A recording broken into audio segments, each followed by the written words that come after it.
Giffen वस्तु, Giffen goods. Famous एक अर्थशास्त्री हुए जिनका नाम है सर रॉबर्ट गिफिन। उनके नाम पर यह गिफिन वस्तुओं का नाम पड़ा। ये कैसी वस्तुएं होती हैं? इन वस्तुओं की तीन प्रमुख कंडीशंस होती हैं। पहली कंडीशन, ये गुणवत्ता में कम होती हैं, या मैं कहूं इंफीरियर क्वालिटी की होती हैं। दूसरा, इनका कोई क्लोज सब्स्टिट्यूट उपलब्ध नहीं है। इसका मतलब इन वस्तुओं का कोई विकल्प उपलब्ध नहीं है। और तीसरी कंडीशन, एक उपभोक्ता की आय का एक प्रमुख हिस्सा इन्हीं वस्तुओं को क्रय करने में जाता है। तो याद रखिएगा, तीन कंडीशंस हैं। पहली कंडीशन क्या है कि ये गुणवत्ता में कम अर्थात इंफीरियर क्वालिटी की होती हैं। दूसरा, इनका कोई निकटियन या कहें कि निकटतम सब्स्टिट्यूट या विकल्प नहीं है, या और हम कहें कि इसमें उपभोक्ता की आय का एक प्रमुख हिस्सा भी उपयोग किया जाता है। तो ऐसी वस्तुएं हैं जिन वस्तुओं को हमने नाम दिया है गिफिन वस्तु। तो सर ये गिफिन वस्तु है क्या? इसका एग्जाम्पल जो दिया रॉबर्ट गिफिन जी ने, और कहा कि यूरोप में एक समय पर हुआ ये कि ब्रेड और लोग मीट खरीदा करते थे। ब्रेड और मीट, और ब्रेड और मीट जब वो खरीदते थे तो अपने लिए स्टेपल डाइट ये बना लिया करते थे। जैसे जैसे महंगाई बढ़ती गई, मीट और महंगा हो गया, ब्रेड भी महंगी हो रही थी, तो मीट के विकल्प तो उपलब्ध थे, लेकिन ब्रेड का कोई विकल्प उपलब्ध नहीं था। ब्रेड का कोई विकल्प उपलब्ध नहीं था। तो मीट तो खरीदना कर दिया लोगों ने बंद, और ब्रेड खरीदना शुरू कर दिया ज्यादा। जबकि ब्रेड के मूल्य बढ़ रहे थे, तब भी ब्रेड की मांग बढ़ रही थी। तो ब्रेड के मूल्य बढ़ने के कारण भी ब्रेड की मांग बढ़ रही है। इसका मतलब है कि ब्रेड एक गिफिन वस्तु है, जिस गिफिन वस्तु का कोई क्लोज सब्स्टिट्यूट नहीं है। भाई, लोगों को ब्रेड और मीट खाना था, मीट खा नहीं सकते, तो अपनी कैलोरी उपभोग भी तो पूरी करनी थी, अपना पोषण भी तो पूरा करना था, अपनी कैलोरी इंटेक भी पूरी करनी थी। इसीलिए उन्होंने मीट की बजाय क्या खरीदना शुरू कर दिया? ब्रेड। इसे और एग्जाम्पल से अगर समझें तो इसके अनेकों एग्जाम्पल अलग अलग देशों में देखे जाते हैं। जैसे कि भारत में इसका एक एग्जाम्पल देखा जा सकता है आलू। आलू का कोई सब्स्टिट्यूट नहीं है। क्या आप सब्जी में आलू की जगह पर प्याज डाल सकते हैं? नहीं, आलू तो आलू है। अरे नहीं समझे? ऐसे ही चाइना में नूडल्स, चाइना में नूडल्स, ऐसे ही चावल। तो कहीं ना कहीं एक ऐसी चीज, जैसे राजस्थान में बाजरा, क्या होगा? बाजरा। अरे भाई, सीधी सीधी बात है, आप गेहूं खरीदते हैं और बाजरा खरीदते हैं, गेहूं और बाजरा दोनों के मूल्य बढ़ रहे हैं, गेहूं थोड़ा और महंगा हो रहा है, बाजरा भी महंगा हो रहा है, तो क्या कहीं ना कहीं बाजरे की खरीदारी बढ़ेगी या नहीं बढ़ेगी? बिल्कुल बढ़ेगी। सर इसे एक एग्जाम्पल से समझते हैं, उससे आपको बात समझ में आएगी। मान लेते हैं आपको अपने घर के लिए 3 किलो घी चाहिए, और आप क्या करते हैं? आप 2 किलो घी तो ले लेते हैं डालडा, जो इस समय पर है 200 रुपए प्रति किलो, एग्जाम्पल के लिए।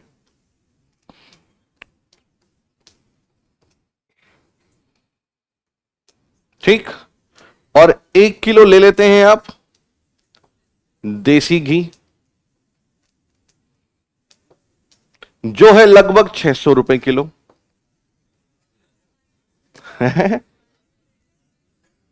अरे मान लेते हैं मेरे भाई, तुम्हारी, मान लो कि तुम्हारी इनकम 1000 रुपए ही है। कितनी है? 1000। ठीक है, तुम्हारे पास केवल खर्च करने के लिए कितने पैसे हैं? 1000। तो तुमने 2 किलो घी कौन सा लिया? डालडा। कितने रुपए किलो है? तो 200 इंटू 2, 400। और 1 किलो क्या लिया? देसी घी। तो 400 प्लस 600 कितने हो गए? 1000। एकदम क्लियर है? अब हो गया चीजें महंगी महंगी हो रही हैं तो इसका मतलब क्या होगा कि आपकी खरीदारी पे कोई ना कोई प्रभाव तो पड़ेगा। क्या प्रभाव पड़ा देखिए, मान लीजिए डालडा जो घी है वो हो गया 330 रुपए प्रति किलो,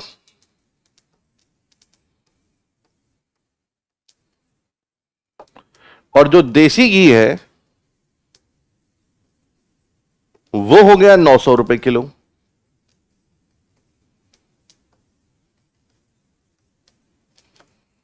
और आपको अभी भी 3 किलो घी चाहिए, कमाई आज भी उतनी है, कितनी? 1000। क्या करोगे?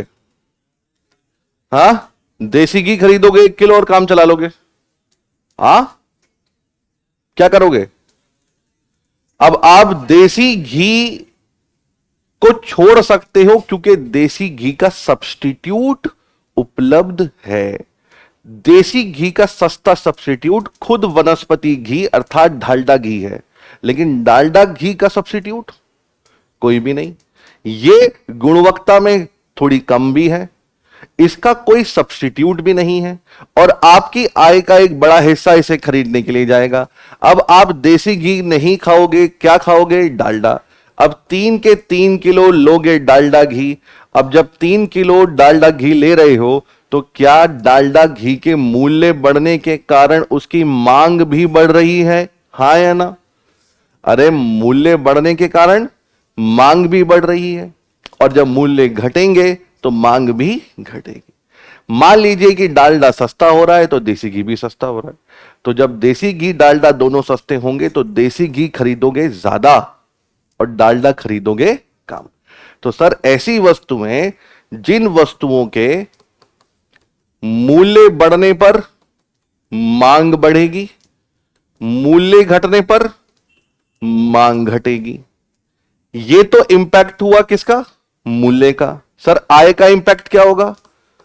आय बढ़ने पर, अब बताओ आप, आपकी कमाई बढ़ रही है, डालडा खाओगे देसी घी, तो भैया आय बढ़ने पर इनकी डिमांड कम होगी और आय घटने पर इनकी डिमांड बढ़ेगी। तो ये दो इंपैक्ट देखने को मिलते हैं किसके? गिफिन वस्तु के। और ये इंपैक्ट है कि जब मूल्य बढ़ता है तो मांग बढ़ती है, मूल्य घटता है तो मांग घटती है। मांग का नियम क्या कहता था? कि मूल्य बढ़ता है तो मांग घटती है, मूल्य घटता है तो मांग। लेकिन यहां क्या हो रहा है? Just opposite. अरे क्लियर है? और फिर देखिए, आय बढ़ रही है तो मांग घट रही है, आय घट रही है तो मांग बढ़ रही है, और यही इंपैक्ट देखने को मिलता है किस पर? गिफिन वस्तुओं पर। ठीक है, क्लियर हो रही है बात? इसे और आसान भाषा में समझिएगा। होता यह है कि हमारी ना साइकोलॉजी है एक दिमाग में, हमें कंज्यूमर्स, उपभोक्ता, और हमें ऐसा लगता है कि जो चीज महंगी है वो अच्छी है, जो चीज सस्ती है वो खराब। नहीं समझे? जो चीज महंगी है वो अच्छी है, जो चीज सस्ती है वो खराब। मान लीजिए कि आपने कोई वस्तु 100 रुपए की सोचकर दिमाग में बाजार गए लेने के लिए, आपने वो वस्तु मांगी और आपको दुकानदार ने दे दी। दुकानदार से पूछा भैया ये कितने की है? उसने कहा भैया 10 रुपए की। आपके मन में पहला ही विचार क्या आएगा? हाँ, खराब है। आप क्या पूछोगे? भैया कोई अच्छी वाली चीज नहीं है? क्योंकि आपकी अपेक्षाएं 100 रुपए की थी, लेकिन वो मिल रही है कितने में? 10 में। तो आपने किसी भी वस्तु की क्वालिटी किससे मापी? पैसे से। इस्तेमाल तो करके देखा नहीं होगा? अरे इस्तेमाल तो करके देखा नहीं। अब एग्जाम की तैयारी को और बेहतर करने के लिए हमारे चैनल को लाइक, शेयर और सब्सक्राइब करना ना भूलें।